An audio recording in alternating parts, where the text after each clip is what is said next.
आकाशवाणी संबलपुर जुहार आंचलिक खबर पढ़ुचन संपा राय।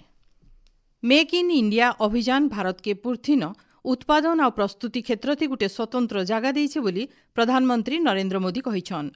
आकाशवाणी मन की बात कार्यक्रम थी गलाकाल प्रधानमंत्री देशवासी को संबोधन करिकरी कहिछन जे समाजर आर्थिक दुर्बल वर्ग मध्यवित्त और एमएसएमई क्षेत्र मेक इन इंडिया अभियान जरिए बहुते लाभ पाइछे। सेंता मयूरभंज निवासी रामजीत टुडू ऑनलाइन जरिए सांताली भाषार प्रचार और प्रसार उपरे नेउथवार पदक्षेपर प्रधानमंत्री उच्च प्रशंसा करिछन। मुख्यमंत्री मोहन चरण माझी आजठानु 2 दिनिया झारखंड गस्तन जाउछन। मुख्यमंत्री सखाल 9:40 थी भुवनेश्वर विमान बंदर नु बाहरिकी रांची पहुंचबे।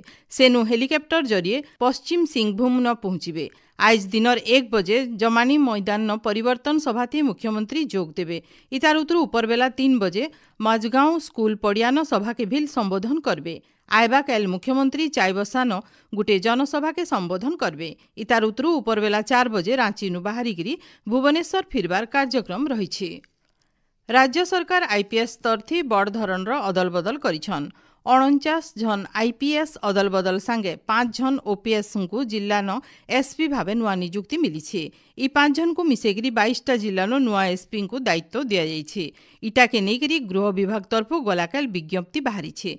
भुवनेश्वर कटक पुलिस कमिशनर भावे सुरेश देवदत्त सिंह को दायित्व दिया जाइथिबार बेले भुवनेश्वर नुआ डीसीपी भावे पुरी एसपी थिबार पिनाक मिश्र को दायित्व मिली। सोनपुर एसपी भावे रामप्रसाद साहू, देवगढ़ एसपी अनिल कुमार मिश्र, बौद्ध एसपी नागराज देवेराकोंडा, राउरकेला एसपी भावे नितेश ओवाडवानी को दायित्व दिया जाइछि।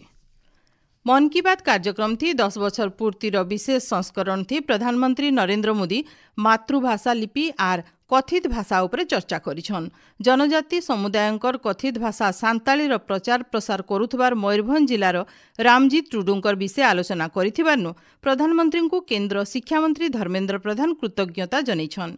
सांताली भाषार लिपि आलचिकी थी मोबाइल टाइप करबार कौशल के विकसित करिथिबारनु केंद्र मंत्री रामजीत को धन्यवाद दैछन।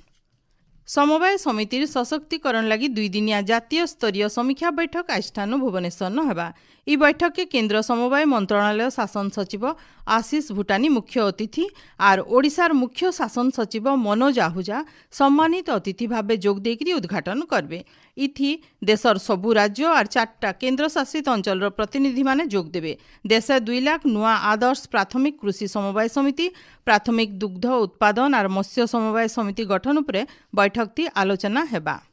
आज आंतर्जातिक अनुदान दिवस। अनुवादक और भाषाविद मानकर अमूल्य योगदान लगी फी बछर सेप्टेम्बर 30 तारिख के अनुवाद दिवस भावे पालन करा जायसी। अनुवादक माने आंतः सांस्कृतिक वार्ता के सुविधाजनक करबार और वैश्विक विकास थी योगदान देवार थी विश्व शांति के तहकाबार लगी महत्वपूर्ण भूमिका नेउछन।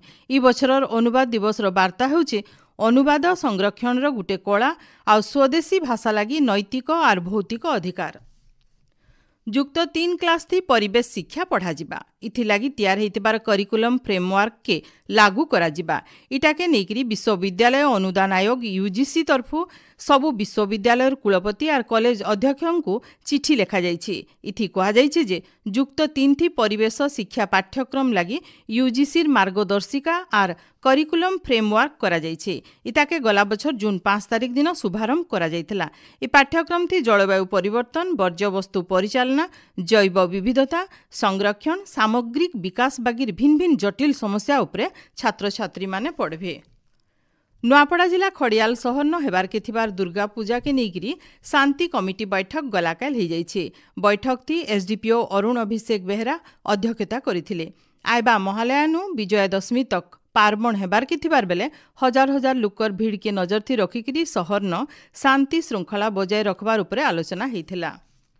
भारतीय खेल प्राधिकरण और ओडिशा राज्य संतरण संघ तरफु संबलपुर सहरर डाक्तर झस्केतन साहू संतरणागार न चलीथिबार 2 दिनिया खेलो इंडिया कनिष्ठ महिला संतरण प्रतियोगिता गलाकाल उद्यापित होइछे। ई प्रतियोगिता थी बिहार, छत्तीसगढ़, झारखंड, मध्य प्रदेश और ओडिशार 84 जन प्रतियोगी अंशग्रहण करथिले। प्रतियोगिता थी ओडिशार खेलाली माने 14टा स्वर्ण पदक संगे मोट 39टा पदक जीतिकरी दलगत भावे चैंपियन होइछन। ओडिशार दिव्यंका दिव्यज्योति प्रधान सबुनु एतका 4टा स्वर्ण पदक पाइछन।